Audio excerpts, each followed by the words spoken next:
Hi, I'm Jennifer from Workroom Social, and today I'm going to show you how to sew a flat felled seam. So a flat felled seam encases the raw edge of the seam allowance, and this is a very common way to finish seams that you see on jeans and on sportswear. So to demonstrate that today, we're going to need to identify the wrong side of the fabric. So I'm just going to mark my two wrong sides.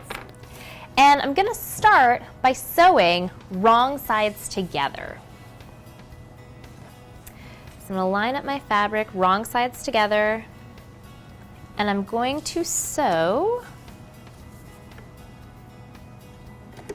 a 5/8 of an inch seam allowance. So I'm lining up my fabric with the raw edge on the 5/8 guide on my seam guide.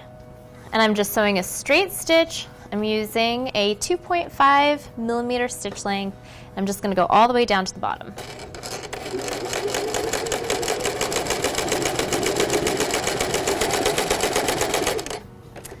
Okay.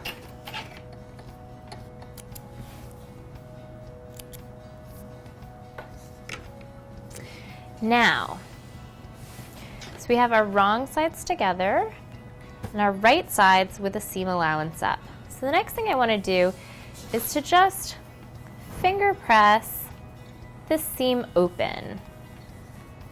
So it lies a little bit flat, a little flatter. And then I want to trim one side of the seam allowance down short because we're going to encase it with the other seam allowance. So I'm going to trim this down and leave about between 1/8 and 1/4 of an inch.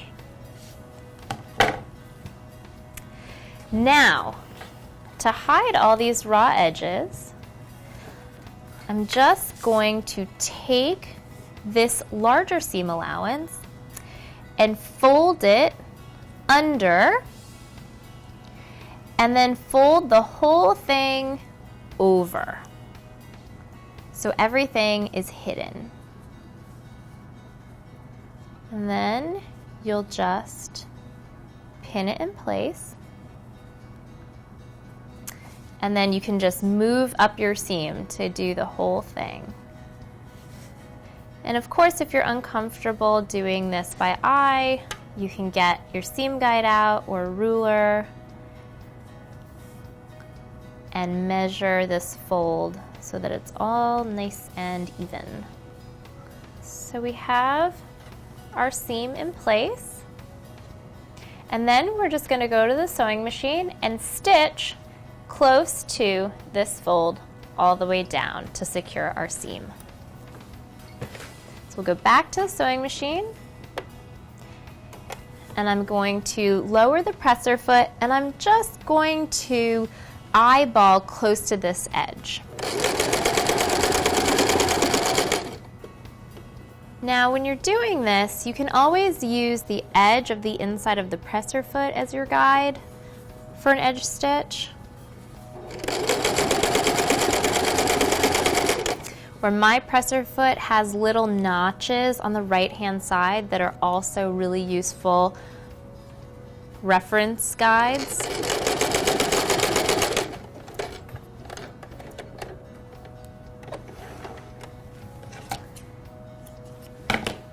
Okay, and there we have our flat felled seam, and this is the right side, and this is the wrong side. Of course, depending on your preference, you can always choose to use this seam look for your right side, if that's what you would prefer, and put this on the wrong side. It's really up to you. But that's how you sew a flat felled seam.